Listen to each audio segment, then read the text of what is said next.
گزشتہ دنوں ضلع کیچ کے تحصیل دشت ہیڈ کوارٹر کودان میں تاریخ کا ایک بدترین واقعہ پیش آیا۔ اسلحہ بردار دو ملزمان نے مقامی زمیندار سید عظیم کے باغات میں 70 کے قریب سولر پلیٹس کو کلہاڑیوں سے وار کر کے مکمل طور پر تباہ کر دیا، 2 بور کو جلا کر نقصان پہنچایا، 2 قیمتی انورٹر سمیت مشینری کو جلا کر راکھ کر دیا۔ سولر سسٹم اور بور کو تباہ کرنے کے بعد کروڑوں روپے کے فصلات پانی نہ ملنے کے باعث تباہ ہو گئیں۔ بور اور سولر سسٹم کی لاگت تقریباً 1 کروڑ روپے ہے۔ بعد میں زمیندار نے کراچی سے سوراخ رسا کتا منگوایا جن کے اخراجات تقریباً 4 لاکھ روپے کے قریب تھے۔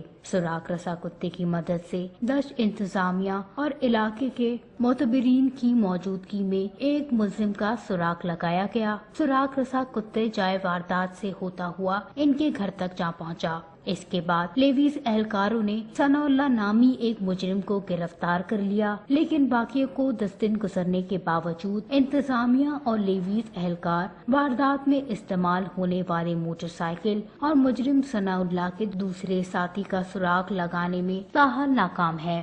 دوسری جانب بلوچستان بھر کے زمینداروں نے commissioner Makran, deputy commissioner catch, stand commissioner دشت سے مطالبہ کیا کہ گرفتار مجرم کے دوسرے ساتھی اور اصل سہولت کاروں کو جلد از جلد گرفتار کرنے کے لیے اقدامات اٹھائیں اور واردات میں استعمال ہونے والے موٹر سائیکل کا بھی سراغ لگائیں۔ اگر کیچ انتظامیہ کی جانب سے اس معاملے میں کوتاہی برتنے کی کوشش کی گئی تو سخت رد عمل دیں گے۔